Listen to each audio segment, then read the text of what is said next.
It's 2 a.m. You're lying in bed, staring at the ceiling. The room is dark. The house is quiet. By every measurable standard, you are completely safe. And yet your heart is pounding. Your mind is replaying an email you sent 3 days ago.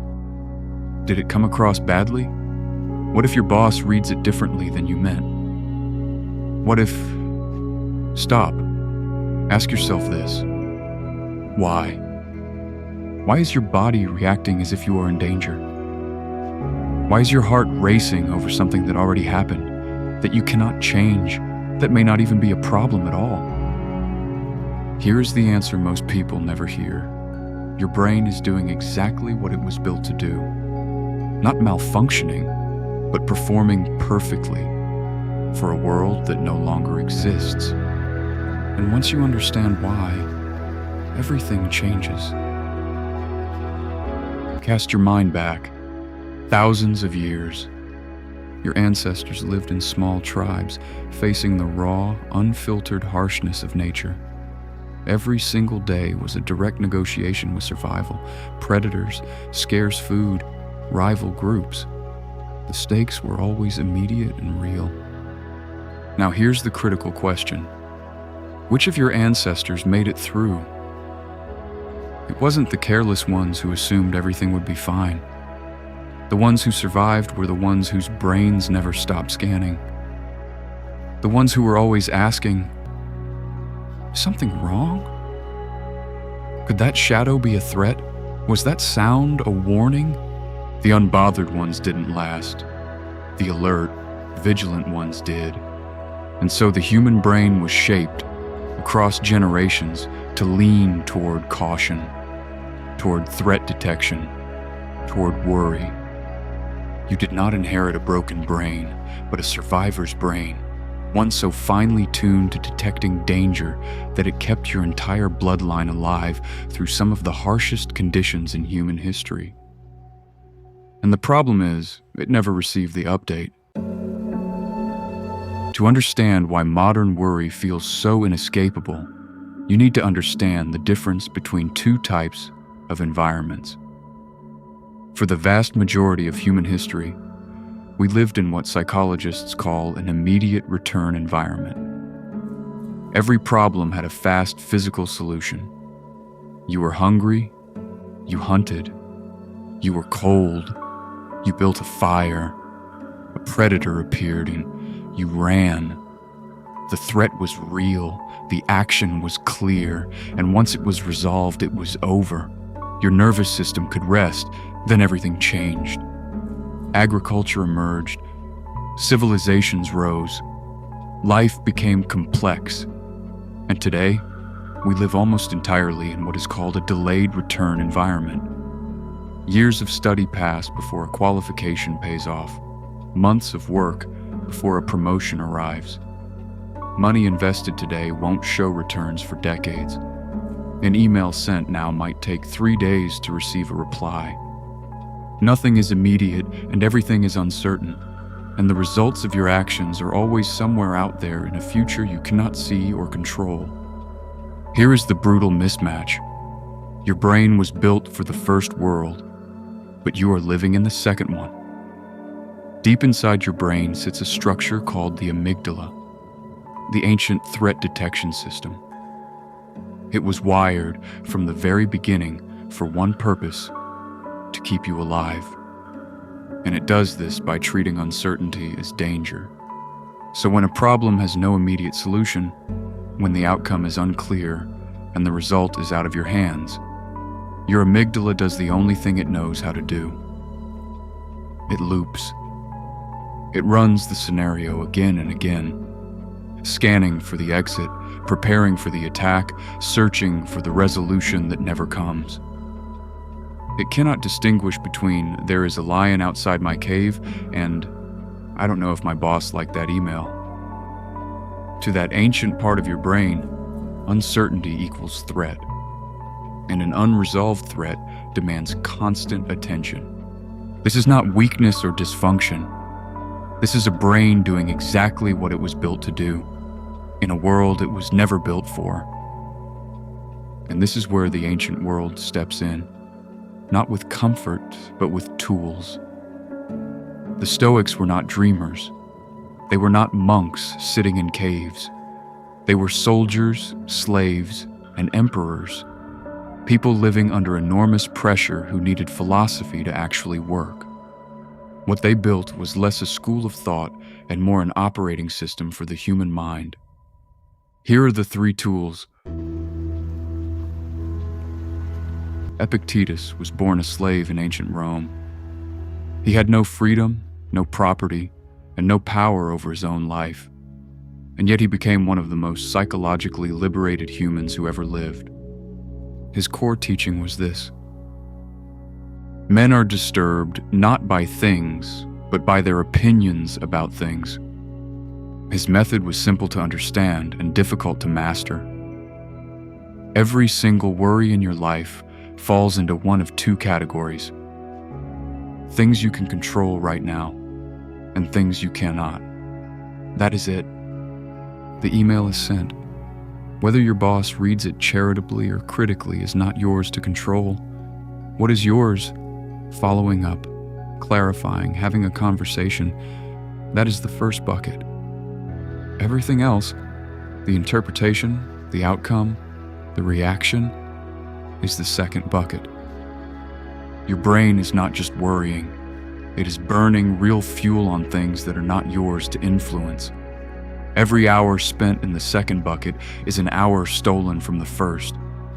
When the loop starts tonight, do this. Take out a piece of paper, write down the worry, then ask, with genuine honesty, what part of this is actually in my control right now? Act on that part. Draw a line under the rest. The loop has nothing to feed on. It stops. Seneca was one of the wealthiest, most powerful men in Rome, advisor to emperors, a man who had everything, and who therefore understood deeply what it meant to fear losing it. He wrote, "We suffer more in imagination than in reality." That single line is the diagnosis.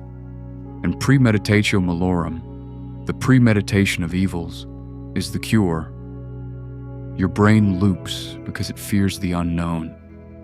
The monster in the dark is always more terrifying than the monster in the light. Your mind keeps returning to the worry because it has not yet resolved the threat. And to your amygdala, an unresolved threat is an active one. So the Stoic solution is to do the thing your instincts resist. Turn the lights on. Sit down. Take the worst case scenario specifically and think it all the way through. What is the absolute worst thing that could realistically happen here? Write it down in full. And then write the next question. What would I actually do if that happened? The moment your brain has a concrete plan for the disaster, it stops screaming about it. The unknown becomes known. The threat gets a shape, and shaped things lose their power. Seneca did not avoid imagining catastrophe. He scheduled it deliberately, mapped it completely, and in doing so, stripped it of its power to ambush him at 2 a.m. We suffer more in imagination than in reality. So drag the imagination into the light, write the worst, plan the response. The monster sits down. Marcus Aurelius was the most powerful man on earth, emperor of Rome, commander of legions, ruler of millions. And every morning, before the weight of the empire landed on his desk, he sat and practiced this. You have power over your mind, not outside events. Realize this and you will find strength.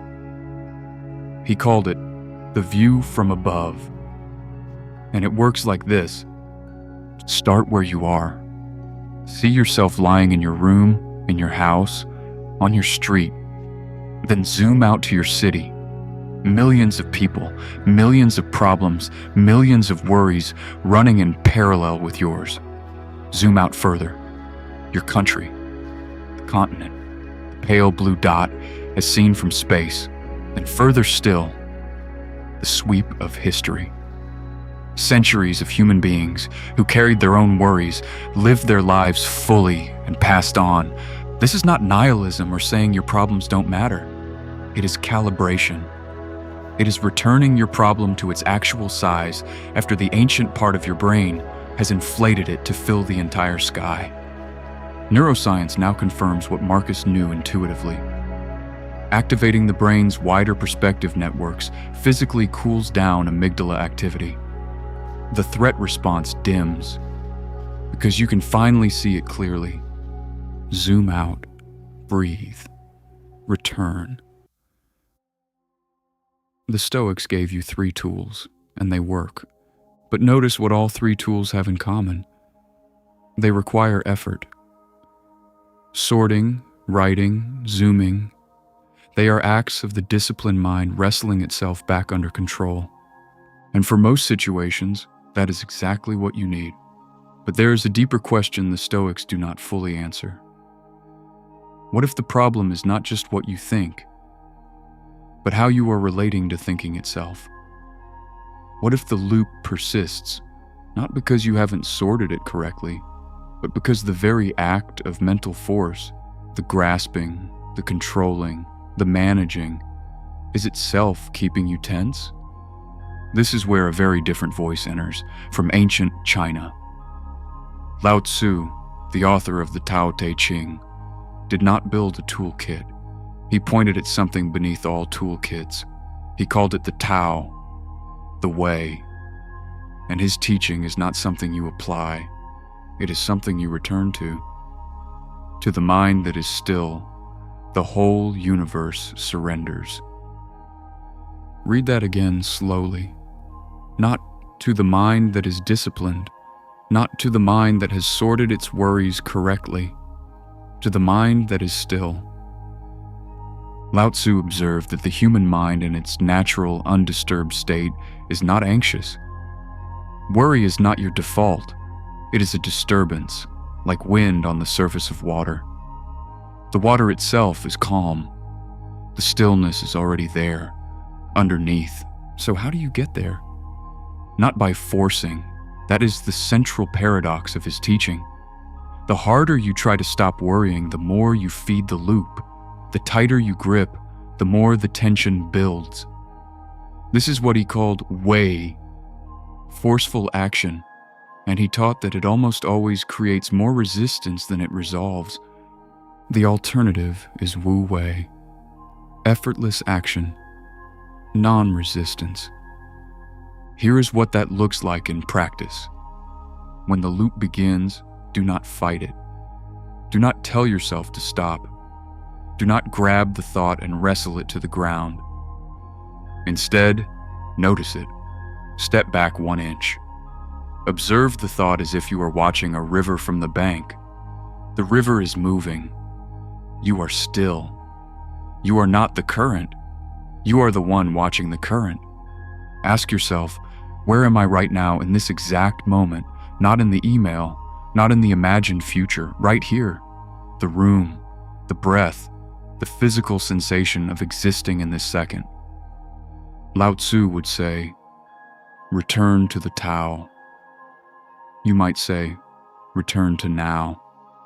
The instruction is the same. Nature does not hurry, yet everything is accomplished. So here is what all of this comes down to. Your worry is not your enemy. It is an ancient alarm system, built into the very architecture of the human brain, trying with everything it has to keep you safe. It just doesn't know the tiger's gone.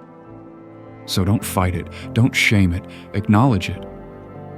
I hear you. Thank you for the warning. I've checked. There is no tiger. Then use the tools you have been given tonight. And when the tools feel like too much effort, return to the simplest instruction of all. Be still, let go, flow.